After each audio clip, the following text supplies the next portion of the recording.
You can't imagine how inconvenient travel was before I invented Blue Pal. Ah, I have been meaning to speak with I you. still can't believe we escaped the Ashwinders. You may not realize it, but you are the talk of the school since you saved me that day. I wonder how everyone knows about it. I told my mother in the hope that she would be more forgiving of what I have been up to if it came from me. She likely told other professors, and news travels quickly. Unfortunately, she might, in fact, have been even less forgiving than I'd hoped.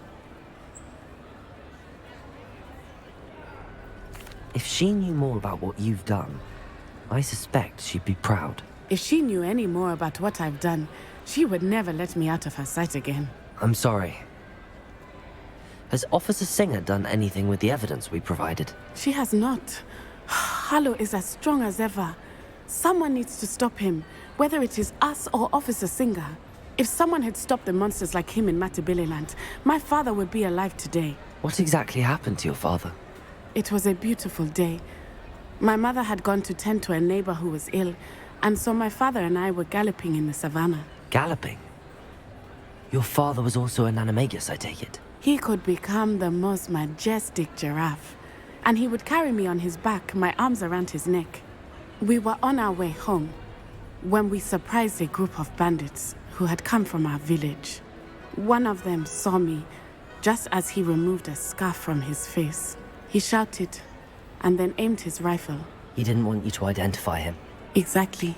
In an instant, my father bowed his neck to protect me and was hit. As he fell, my father changed back into his human form. When the bandits saw this, they turned and ran in fear. Magic terrified them, and then he was gone. And it was all my fault. Your fault? How so?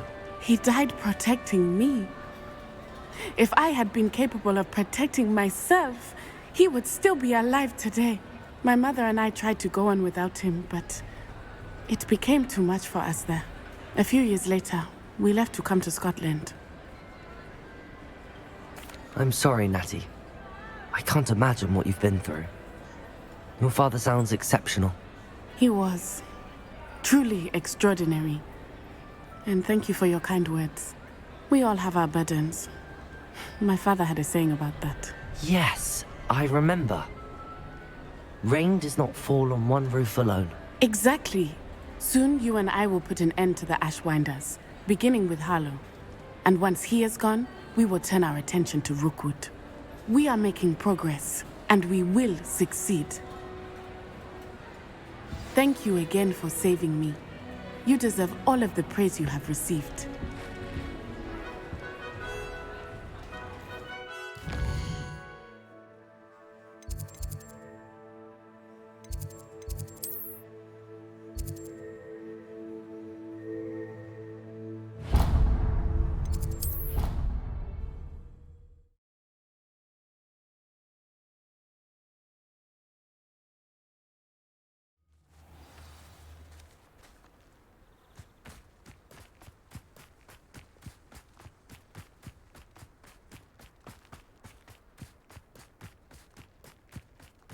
Ugh.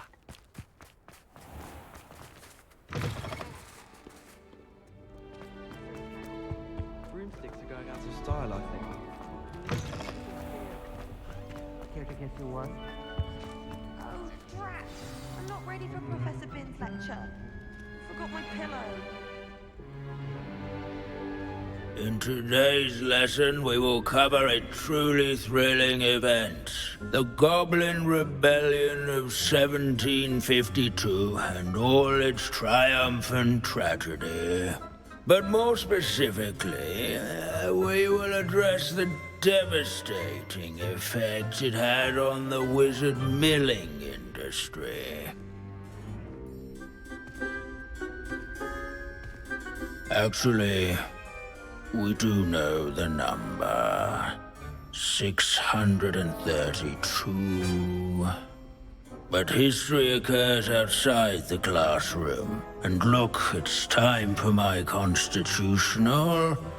One can practically osmose the history flowing through Hogwarts. I think the professor wants us to follow him. And Now for a stroll to the bell tower entrance hall. Along with the rest of the castle, it was completed in the late early Middle Ages. The hall and the bell towers that loom above it contain myriad interesting artifacts.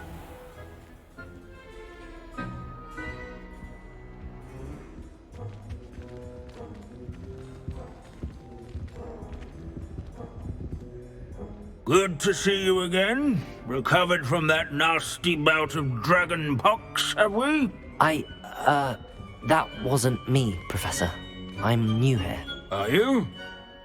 Well then, welcome. No doubt you're eagerly anticipating my analysis of various wizarding councils, codes, statutes, and of course, goblin rebellions. Not all goblins are rebellious. Some venture into wizarding politics, such as Irgit the Ugly.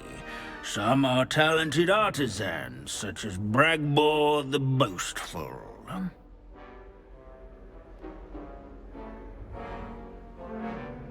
Did you say Bragbor? I know that name. Lodgok said he was an ancestor of Ranrock. Well known for his metalwork. I would imagine much of his goblin-wrought iron and silver has survived to this very day. Now, where were we? Oh yes. Back to our class topic for today. Grimbold Weft. Another notable historical figure. He's right nearby. Curious students can Revelio. What are you up to now? Accio. most important work done in the Goblin Rebellion of 17. Can you tell me where I might find Grimbold Weft? Oh yes, Grimbold Weft. Quick with a needle and thread, that one. He's a fascinating artifact of the Goblin Rebellion of 1752. At any rate, he can be found nearby, perched in his case.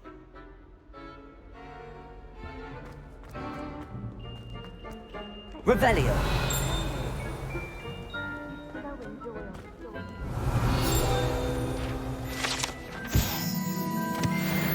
Oh yes, I see you found Grimbold Weft. Yes, I rather enjoyed seeking him out. The thrill of the scholarly pursuit. I know the feeling quite well. Now, let's turn our attention to the agreeability and general good nature of Sir Athbuddle. He's also nearby. See what you can learn from him for your next assignment. Standing in eternal but symbolic watch over the bell tower is a retinue Handy of resource loyal invalid, your knights, field or guide. rather, I'm most statues pleased of to be knights. included. Keen-eyed students will spot Sir the statue of Sir Athbuddle. This is a centuries-old likeness of Pangadon. Fearless mouse hunter and devoted study companion. His People fame have was always not loved them. won by vanquishing foes, dragons, rather in training yards and sculleries. Professor Binns, I found the statue of Sir Athbuddle. Ah, well done. Alas, Sir Athbuddle's affability was his undoing. Died instantly trying to befriend a basilisk. Eye contact is not always to be encouraged.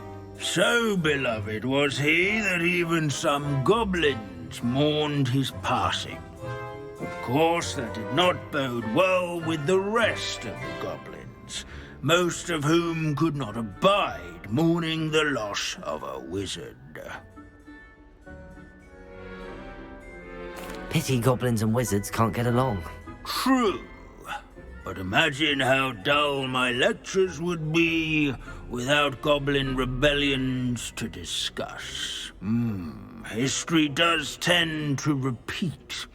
It is a series of patterns, a thought both comforting and disconcerting. The wise student, such as yourself, will learn from it.